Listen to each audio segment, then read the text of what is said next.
अगर आपने अभी तक हमारा चैनल सब्सक्राइब नहीं किया तो अभी सब्सक्राइब करें और बेल आइकॉन को क्लिक करके हमारी लेटेस्ट वीडियोस के बारे में अपडेट जानें। Could be best defined as the scientific study of animal, a science to control the behavior of the organism, an investigation of human and animal behavior, the science of human behavior। मनोविज्ञान परिभाषित करता है पशुओं के बारे में सैद्धांतिक परीक्षण, जीवों को खुद के व्यवहार पर नियंत्रण करने का ज्ञान, पशु और मानव के बारे में अन्वेषण या मानव व्यवहार का ज्ञान। जब भी बात साइकोलॉजी की आई तो साइकोलॉजी किसके बारे में? ह्यूमन बिहेवियर के बारे में जानने का तरीका। Who among the following was the founder of the behaviour school of psychology? Behaviour school of psychology का फाउंडर कौन है? फाउंडर याद रखना, विलियम एडवर्ड टिचनर या जॉन बी वास्टन। बिहेवियर ऑफ स्कूल का कौन है? जॉन बी वास्टन। इनमें से किसने मनोविज्ञान के व्यवहारात्मक स्कूल की नींव रखी? तो वैसे व्यवहार वैसे वाटसन, तो जॉन बी वाटसन ने। याद रखने की trick, William James publish his principle of psychology in 8050, 8090, 9050 या 8070। तो कब था? 8090 में। क्वेश्चन आ सकता है कि विलियम जेम्स ने जो प्रिंसिपल ऑफ साइकोलॉजी है कब पब्लिश की थी? 18। विलियम जेम्स की मनोविज्ञान के सिद्धांत की पुस्तक कब प्रकाशित हुई? तो 1890 में। The first psychology department was established eight Calcutta university in the year. Calcutta विश्वविद्यालय में पहला मनोविज्ञान कब विभाग रखा? 1910, 1916, 1909 या 1948। तो कब रखा गया? 1916 में। Fundamental of psychological psychology was bound in the year. शारीरिक मनोविज्ञान के आधारित भूत पुस्तक वुंट के द्वारा कब प्रकाशित हुई? 1864, 1874, 1890, 1885। तो कब हुई? 1874 में। Which of the following method is employed in psychological to gather information और data?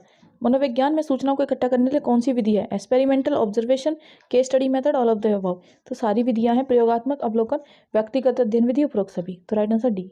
Which of the following method is considered as the most scientific and objective method of the studying behaviour? Observation method, experimental method, survey method, case study method.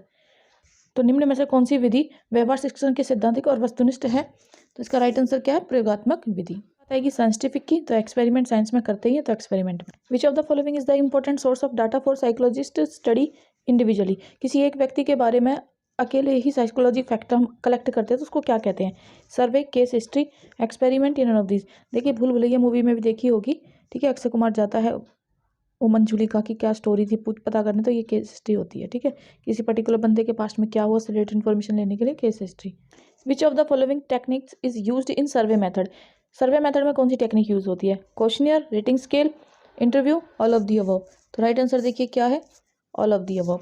यानी जब भी आप सर्वेक्षण करते हो, सर्वे करते हो, तो कौन सी विधि होती है? उसमें आप प्रश्न उत्तर भी पूछ सकते हो, रेटिंग स्केल भी ले सकते हो और इंटरव्यू भी ले सकते हो। सारी विधियां काम करती हैं। The scientific approach is based on? Scientific approach किस पे बेस्ड होती है? ऑर्डर, डिटर्मिनिज्म पे, डिस्कवरेबिलिटी, या ऑल ऑफ द अबव? तो ऑल ऑफ द अबव। सिद्धांतिक उपागम आधारित होता है कर्मिक, नियमित, अन्वेषण या सभी? तो सभी पे। William Wundt establish the first psychological laboratory at the university Leipzig in the year? William Wundt ने कब लेप्जिग विश्वविद्यालय में प्रथम मनोवैज्ञानिक प्रयोगशाला विकसित की? 1870 में, 1876, 1900 या 1879 में? तो 1879। Abraham Maslow is related to? Abraham Maslow किससे रिलेटेड है? Cognitive approach, humanistic approach, behaviourist approach, या none of these? Abraham Maslow किससे संबंधित? संज्ञानात्मक, मानवता, व्यवहार, क्या उनमें से कोई नहीं? तो ये किससे रिलेटेड है? ह्यूमनिस्टिक अप्रोच से।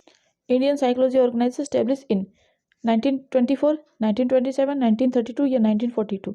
तो मनोवैज्ञानिक संगठन की स्थापना भारत में कब हुई?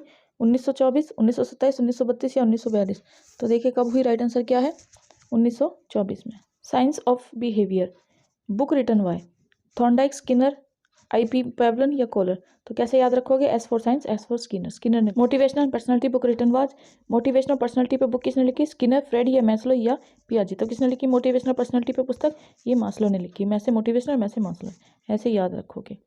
एम से मोटिवेशनल, एम से मैस्लो, एम से मोटिवेशनल, एम से Maslow. National academy of psychology establish in 1987, 1989, 2000 या 2005? तो 19 नेशनल अकेडमी ऑफ साइकोलॉजी की स्थापना 1989। Yesterday I saw Rita fighting wildly with her younger sister over a small matter for trivial reason. Which of the following approach of psychology will help me understand Rita's behavior? Cognitive approach, psychodynamic approach, या psychosexual approach, या none of these? देखिए कल मैंने देखा कि रीटा अपनी छोटी बहन से मामूली सी बात के ऊपर हिंसक रूप से लड़ रही थी। निम्न में से कौन सा उपागम रीता के व्यवहार को समझने में मेरी मदद करेगा? संज्ञानात्मक, मनोगतिक उपागम, या मनोलैंगिक उपागम, या कोई नहीं? तो कौन सा करेगा? मनोगतिक, साइको, ठीक है, psychodynamic approach. When the same group of individuals is studied over a period of time, the study method is known as longitudinal method, sequential method, cross sectional method. एक समान व्यक्ति समूह का एक समय अवधि में अध्यापन किया जा रहा है तो यह क्या कहलाती है? जब बात आएगी एक ही समान अवधि में तो ये क्या कहलाता है, कालानुक्रमिक। Over a period of time को किससे मैच कर दोगे, longitudinal method. Cognitive psychology is a new approach of the study, behaviour approach, mind and mental process, perceptual process, या नन ऑफ दीज। तो कॉग्निटिव होता है आपका माइंड से रिलेटेड, ठीक है, तो इसका आंसर क्या हो जाएगा, mind and mental process. Emotional intelligence book written, Thorndike, Goleman, William James, William Wong. तो किसने लिखी, गोलमैन ने। संवैज्ञानिक सवेगिक बुद्धि पुस्तक किसने लिखी, गोलमैन ने।